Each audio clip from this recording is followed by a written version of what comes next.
Hello everyone, and welcome to Standing for Truth Ministries. We are excited to present to you this edition of The Quest for the Age of the Earth. When we type into Google, how old is the Earth? What do you see? Billions of years old. You sure about that? But as biblical creationists, we say the Earth is young. How can we answer this radiometric dating problem? Is it really a problem? Today, we are going to do just that. Let's begin our journey by looking at the days of creation. The idea that the Earth was young has always been around, simply by following the genealogies back in time to Adam. And since Adam was created on day 6, then it follows logically that the Earth itself was only created days before. The Jews themselves believed this, only until recently, after the advent and popularity of evolution theory grew. Before that, they were all young Earth creationists. Even their calendars today still reflect this. Scholars today admit that it is clear that the author of Genesis intended for the days of creation to be viewed as literal 24-hour days. So with radiometric dating methods giving results for not only millions, but billions of years old, how can we possibly say that the Earth is young in contrast to this data? Let's jump right into this and find out. First, what is radiometric dating? The quick answer is, it's a type of dating method that looks at a particular radioactive element that breaks down over time, and as it breaks down, it converts the parent isotope into a daughter isotope. Different isotopes break down at different rates, in what are known as half-lives. Some are extremely long, others are not. So the first question we need to ask is, how accurate are these dating methods? For that, we need to look at what is known as homogeneity. This refers to a sample having evenly distributed radioactive isotopes in a rock sample. So again, how accurate are these methods? Well, a study just came out recently answering just that question. The study specifically looked at how accurate radiometric dating actually is. They looked at a massive database of over 18,000 samples of 29,000 different radioactive ages from the USGS National Geochronological Database. Now, to understand what you are about to see, we are going to do a crash course in chart reading. Before you is a chart that shows the age in millions of years on the left, with the half-life at the bottom. And in the middle of the chart, you are looking at a dating method of lead to lead. In it, you can see two different red diamond shapes. Those are two different results from the same method, and the bar that extends out from them is the margin of error bar. In this picture, you can see both dating methods are the same and both align closely. Therefore, the term we use is that they are concordant with one another, and they have continuity within the sample. This is exactly what they're looking for accuracy. We also want to see the margin of error bars overlap when multiple dating methods are used on a sample. This is very important and the goal for any dating method to achieve for an accurate date. Two dots mean they got two different results for the same method. That is obviously not good either. What you do not want to see in the same dating method giving different results in the same error bar. And even worse is when not even the error bars of margin overlap. This would result in an unreliable date and give a low score of confidence. The worst score given in the study is 0.00. This means not a single dating method aligned with one another. So remember, error bars need to overlap for at least some concordance, even if they did not align within those error bars. The goal is to always have everything be in a straight line across the board. That would give a score of 1.0, and we would find continuity throughout the sample, as all dating methods were concordant with one another. One last thing, the bar on the right shows you the color of the atomic weight for each element. You can also see the type of rock next to the score in every image. So to recap, we have a massive study that contains 18,575 records with 29,043 age determinations using 8 different types of radioisotope methods. Now, let's look at our first sample. Here we see an example of multiple dating methods used on the same sample. We see there is little to no concordance with any of the dating methods, and not even uranium-235 agreed with uranium-236. This gives a very low score of only 0.23. The next sample, at least the uranium and the lead dating were concordant with one another, but potassium to argon and rubidium to strontium and lead to lead were not even remotely close. So if you were only dating this sample with, let's say, thorium to lead, you would get results telling you that granite rock is around 550 to 600 million years old. But if you were only testing it using potassium to argon or rubidium to strontium, you would believe that the rock is 1,250,000 years old. And if you only tested it using lead to lead, you would get a result of around 1,600,000 years old. So if you did not test the rock with any other method, you would be dating the sample and publishing the results with whatever method was used, which would not agree with any of the other methods. This ranks a feeble 0.07 and is considered untrustworthy results, basically a worthless sample. Let's also not forget that these dates land on different geologic layers. Talk about a disaster. Next, look at this mess. You can see, following the two red arrows at the top of the weight scale, both go to uranium-238 results.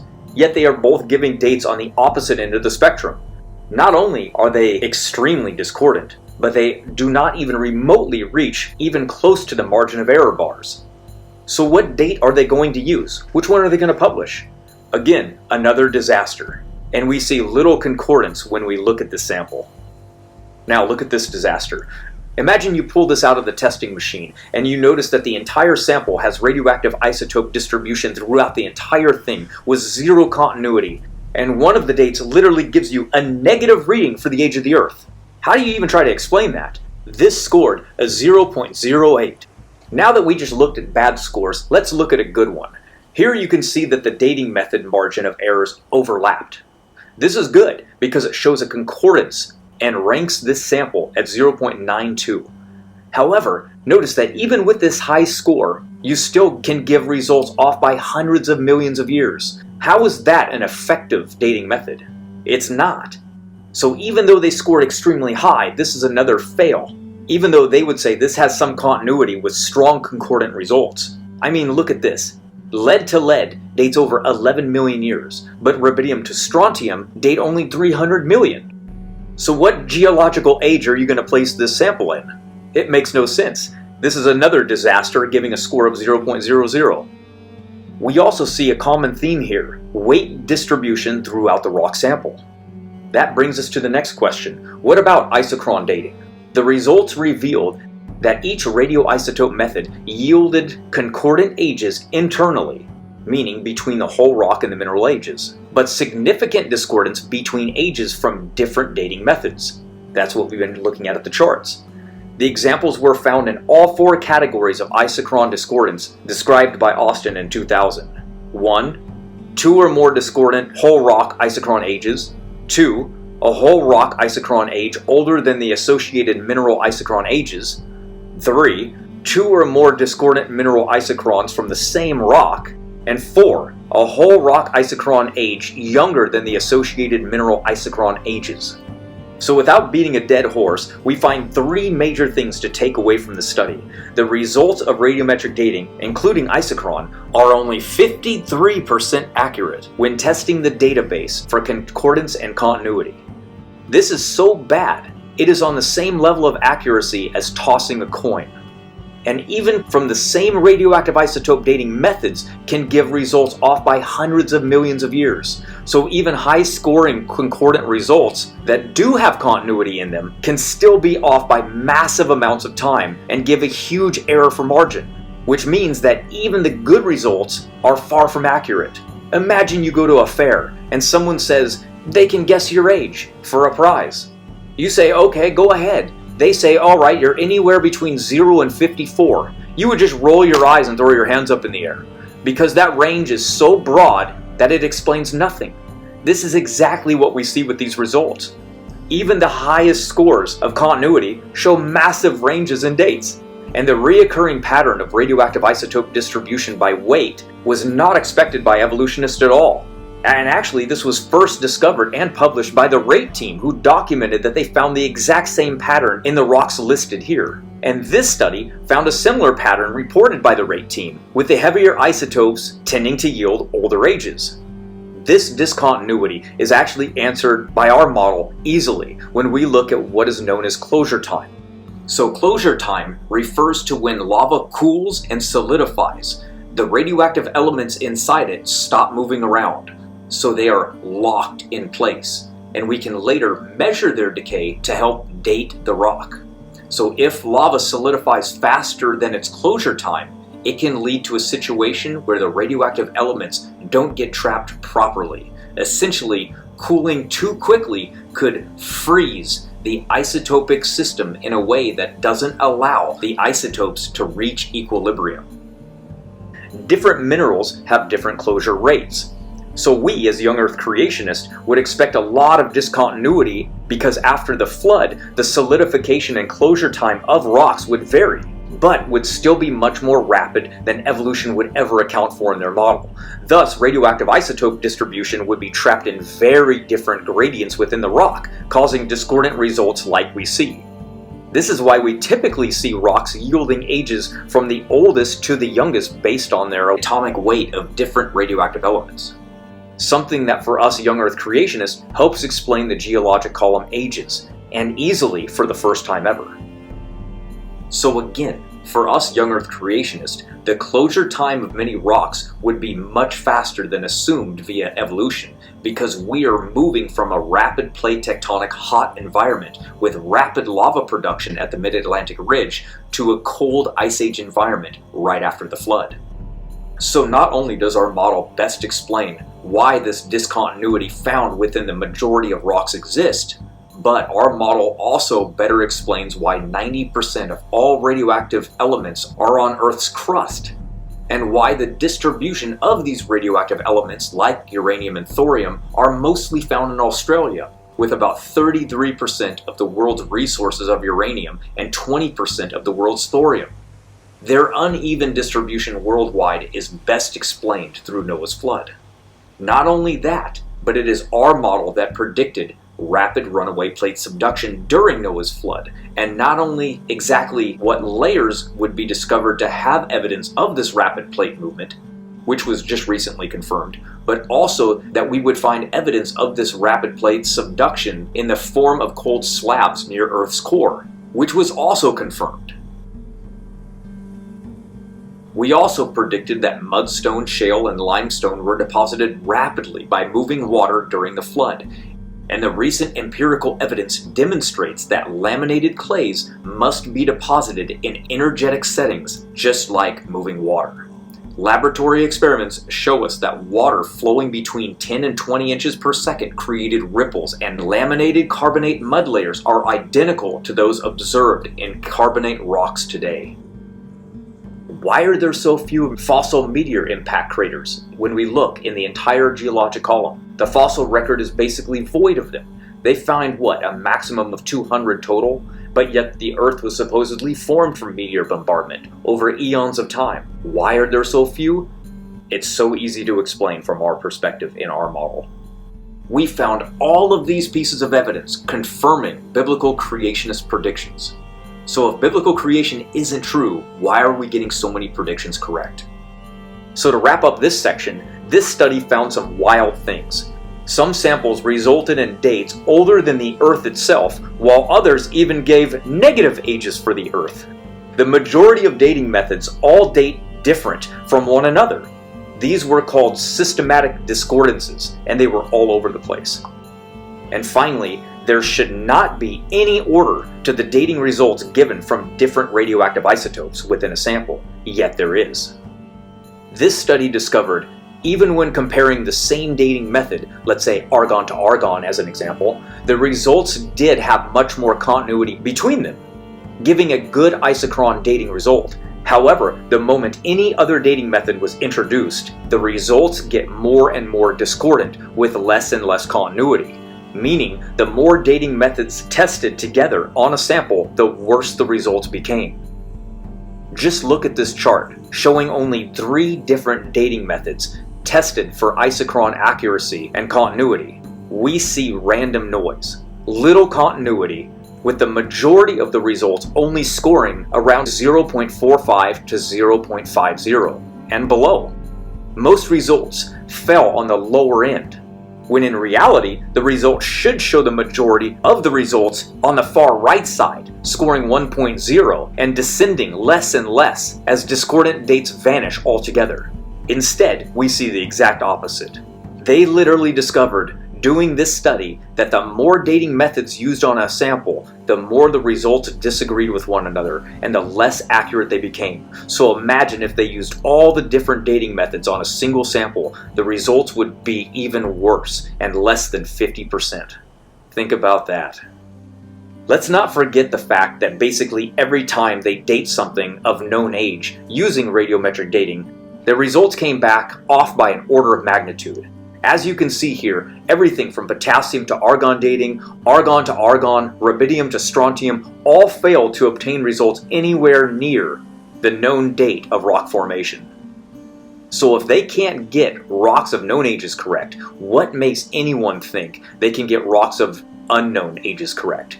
So if everything is calibrated to radiometric dating, and it's wrong this often, then is it any real surprise why the masses believe in deep time? You may be thinking, okay, so what? Who cares? Who cares if even any of these dating methods agree with one another? Or even if they're reliable? The fact is, they still give dates of millions and billions of years old, and you say the Earth should be young. And you're right. So now let's answer that. This brings us to the next topic, initial quantity.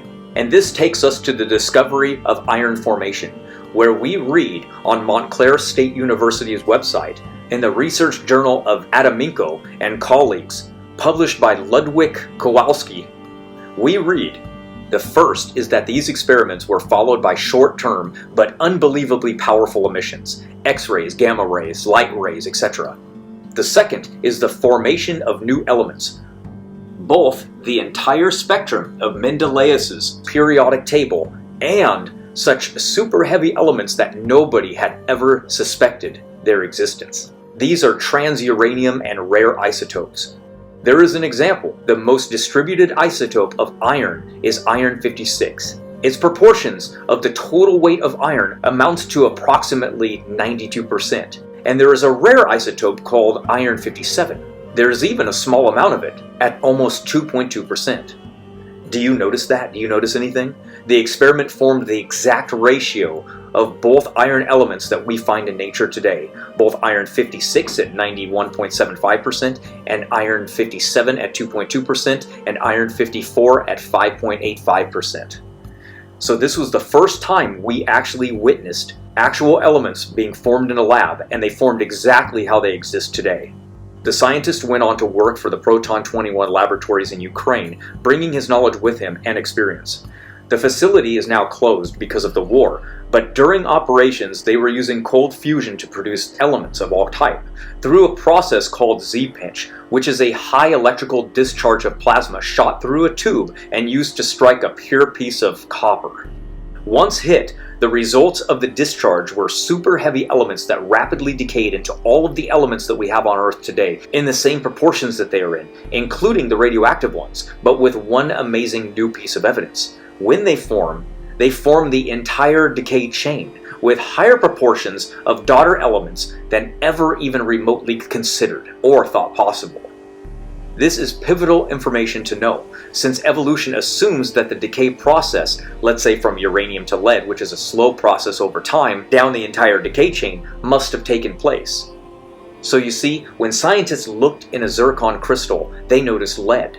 As zircon crystals form, they trap the surrounding environment around them, but lead cannot get inside. So how did it get there? They noticed that molten rock has a mixture of radioactive elements, like uranium and thorium. So their assumption became, molten rock has this mixture of uranium and thorium, and only through their decay has all of this lead formed. So, as zircon crystals formed, it trapped only the nearby uranium and thorium, and then all of the daughter elements slowly formed through the decay process chain, slowly, over millions of years, which is based on how much lead they discovered. But now we go back to the Proton 21 laboratory results, and we can see that the elements they formed are again what we find in nature as the natural ratio. And this got me thinking, what radioactive isotopes formed and what are their ratios? So the first one I found was hafnium, which has a half-life of just 31 years. And as you can see, the experiment made far more than we see in the natural environment. When it was created, it rapidly decayed into daughter isotopes, and this higher ratio will we see when looking at all of the different radioactive isotopes. This was shocking and amazing to find, and I was onto something. When I first found a link to the formation of aluminum, I got excited, since aluminum is one of the most abundant metallic elements on Earth, and third out of all elements on Earth. Since the isotope of aluminum-26 has a half-life of 717,000 years, now we have an element that can be used to test the age of the Earth and see if it actually is young or old. This image shows what they expected to find. The light blue is the natural amount found in nature, and the red is what was expected to form based on deep time, since they believe billions of years have passed and there should be little aluminum-26 left. But what did we find? The same ratio exists today. It is as though not a single half-life has even occurred, meaning that the Earth would not even be 1 million years old according to this data. You see, magnesium-26 is the daughter isotope of aluminum-26, so if billions of years had actually passed on Earth like they claim, and aluminum is the most abundant metallic element on Earth, then based on the ratios of its formation, we should have much more magnesium-26 than we do. But we don't. We have the same today as the experiment made. So what about aluminum-42? Well, that decays into calcium-42, which is stable.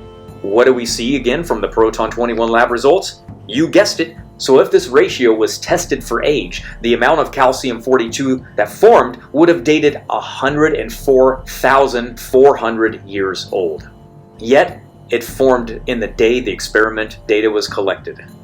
So what does evolution theory assume based on the past and radioisotope formation? Well, scientists believe that the initial radioactive isotope ratio can be inferred by analyzing the isotopic composition of non-radioactive stable daughter isotope elements from that decay chain. So they assume the initial quantity, and it looks something like this.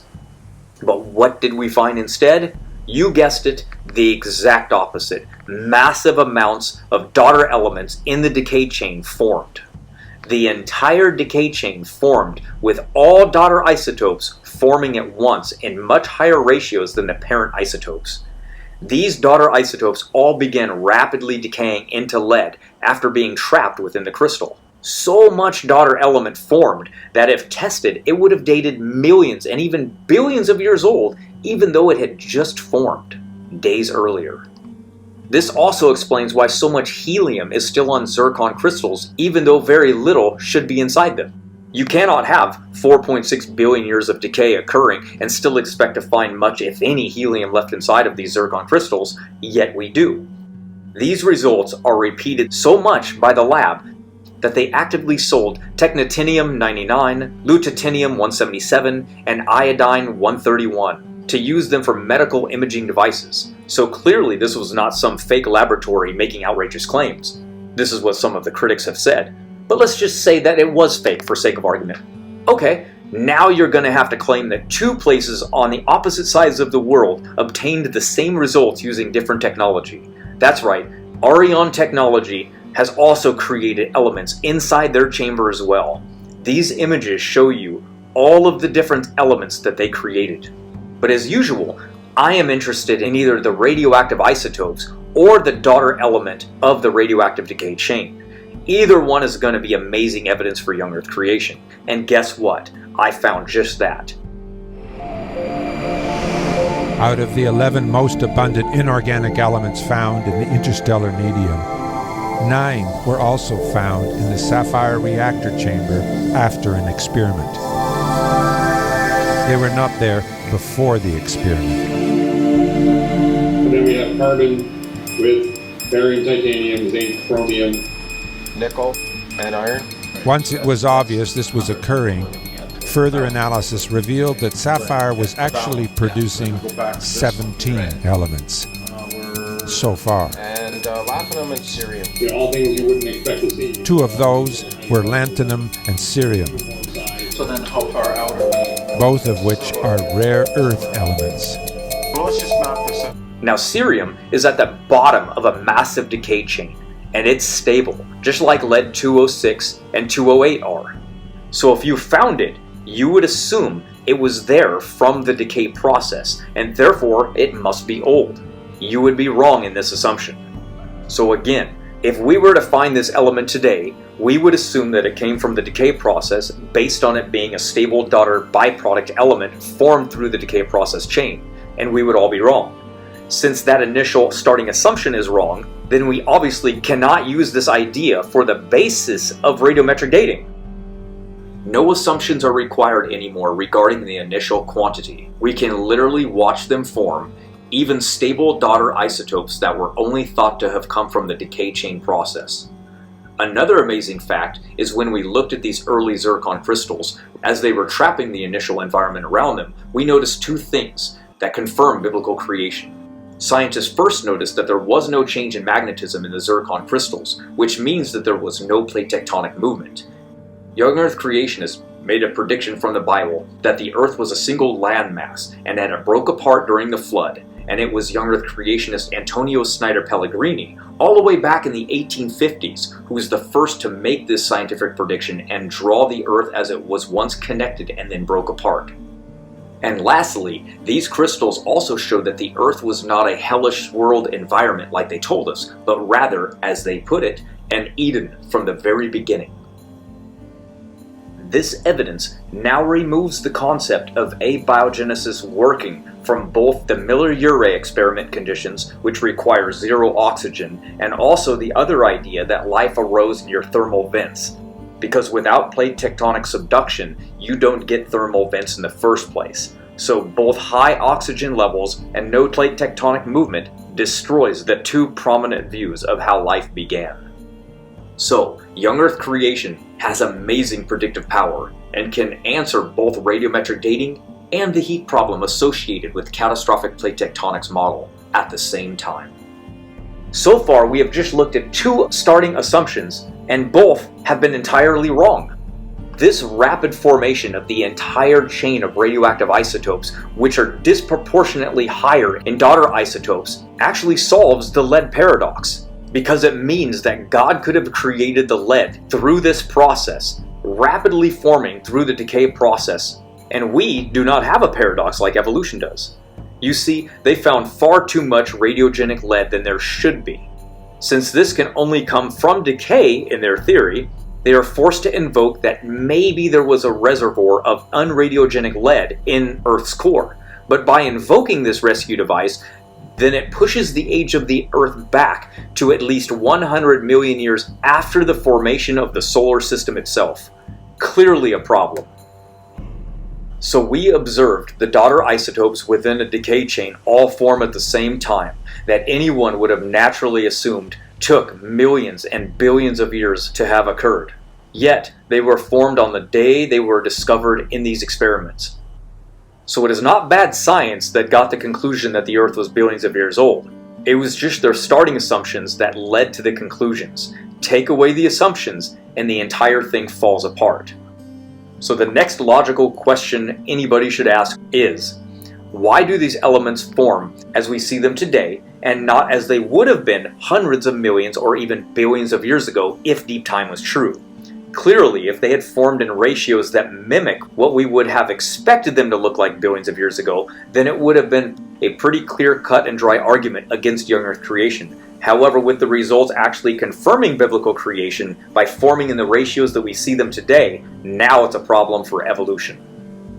Now, does that mean that these isotopes do not work as clocks at all? Well, of course they do. They make amazing clocks. But you can never just assume that because they tell accurate time today, that you can now know when that clock was made. And that is the key question, and why answering this is so vital. The Bible tells us when the clock was made, and we do not have to try to interpret the clock around the assumptions of deep time anymore. But what about seafloor spreading? It moves very slowly, and we see dates that give millions and hundreds of millions of years, right? You sure about that?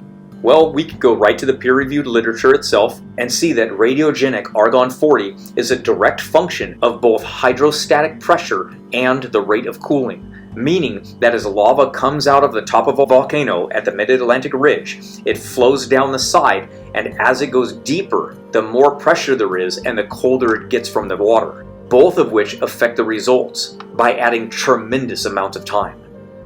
They discovered that recent lava from a volcano in the Hawaiian Islands gave a result of 22 million years, even though it was somewhere around 200 years old. So if a global flood happened between 4,400 and 5,330 years ago, we would expect the upper end age of the lava to fall within these observed ages of hyperaccelerated dating. So let's run the math using the estimated average age of these rocks of 260 years from the experiment. First, we divide 22 million by 340 million, which is the oldest age of the seafloor. This gives us 15.45. Now we are going to multiply that by 260 years, which is the estimated age of the lava today from the experiment. This results in a seafloor spreading time of just 4,017 years, based on the actual observable rates of lava flow and age.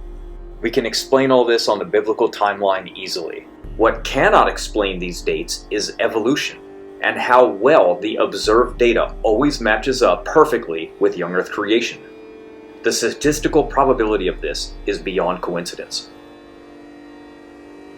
So using the observable rate of change that new lava dates, we can see that the ages of the entire seafloor undeniably match young Earth creation results, and we can account for even the oldest of the seafloor bedding.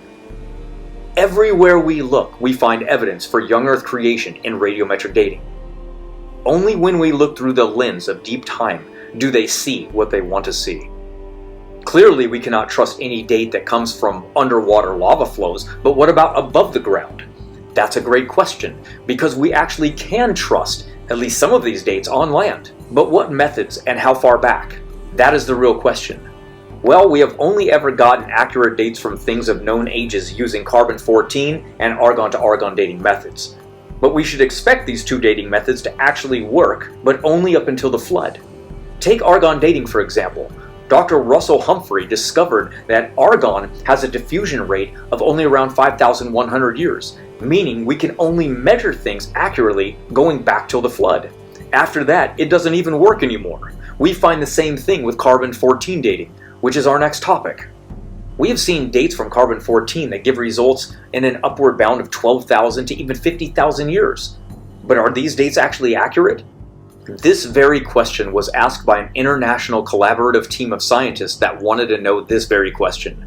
They focused specifically on the analysis of both the internal and external variability of C14 dates obtained from samples involved in the full carbon-14 dating process. 38 laboratories took part in this stage, and in total, 23 out of the 38 laboratories failed to get accurate results from a sample of known age. This is a feeble 18% accuracy from carbon dating. So again, who cares if it's only 18%? So the next logical question to ask then is, are any of these other 18% dates accurate going back tens of thousands of years? No, they're not. How can we be so sure? Easily, there's two different ways. Let's start by asking another question. If worldwide volcanism did occur like our model says it does, then radiocarbon dates results would give very old ages for anything that got tested because of this worldwide volcanic event, and since volcanic carbon dioxide is devoid of carbon-14, it would effectively be diluting the atmospheric radiocarbon concentration all over the world and make samples appear older than they actually are. And this is even known as the volcanic carbon bias. The secular view is that of uniformitarianism, which views the past as fairly constant without any catastrophic volcano event in the past 55,000 years, which is the upper end limit of C14, by the way. And in their view, since the past has to be constant, then the C14 rate is calibrated to this assumption of slow uniformity and constant rates of addition of carbon from cosmic rays over time. Again, it is their view of the past dictating the results. How do we know that their view of the past is wrong? Easy. we find uncontaminated dinosaur fossils with carbon-14 in them still, when there should be not even a single drop of C14 left. We find the same thing inside of coal, petrified wood, oil, and even diamonds. Radiocarbon, most people think of carbon-14 or radiocarbon as being used to date rocks. Well, in fact, you can't date rocks with radiocarbon for two reasons. One, because most rocks don't contain carbon, but more importantly, radiocarbon decays very rapidly. To give you, put it in perspective, radiocarbon decays so quickly that if every atom of the Earth was radiocarbon, within just 1 million years, there'd be no radiocarbon atoms left. It will all have decayed away, which is why geologists don't use radiocarbon to, say, date fossils, simply because the fossils they believe are millions of years old. And I was involved in a research study recently where we took coal samples from coal that was 40 million years old, supposedly, down to coal that was supposedly 300 million years old. And we sent it to a major laboratory, a recognised university laboratory for radiocarbon, and every one of those coal samples contained radiocarbon in it, detectable radiocarbon. And we fully expected that they would contain radiocarbon because most of the world's major laboratories have already reported radiocarbon in coal, in limestone and fossils, but they don't think about it in terms of a true age for the rocks. And it didn't matter whether the coal was supposedly 40 million years old or 300 million years old, it had the same amount of detectable radiocarbon in it, and it gave a young age of only tens of thousands of years. Similarly, I've collected shells in rocks that are supposed to be 120 million years old in Northern California, and they also give a radiocarbon age of tens of thousands of years. Now that makes sense because the coal was laid down during Noah's flood. It's plants that were fossilised in beds during the flood. So they all were fossilised, buried and fossilised in the same year-long event. So we'd expect them to give the same radiocarbon age. Of course, those radiocarbon ages are based on the assumption that radiocarbon has always been produced in the atmosphere at the rate we find today. We know that the Earth's magnetic field was stronger in the past, which means that the radiocarbon production rate would have been slower in the past, which means that those dates are highly inflated. When we take into account what the radiocarbon was like at the time of the flood, those ages of tens of thousands of years come down to about 4,000 to 5,000 years. We even tested diamonds for radiocarbon and found that they did contain radiocarbon. Diamonds are found inside the Earth at very great depths, and they are part of the initial makeup of the Earth. So these diamonds give a young radiocarbon age, which implies that the Earth is very young. So in fact, when we look at the real hard facts of radiocarbon dating and the results that we get, we find that radiocarbon actually agrees with the Bible, confirms what the Bible has already said about Earth history, that the Earth is young and that was a global catastrophic flood.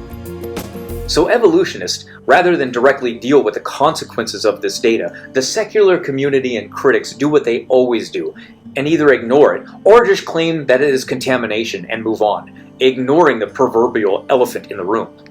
Dr. John Baumgartner has already shown that the C14 found in diamonds is intrinsic to the diamond. The so-called contamination was actually the silver powder effect, and why only some samples showed it. This silver powder was used to improve thermal conductivity during testing, and the powder is what influenced the measurement.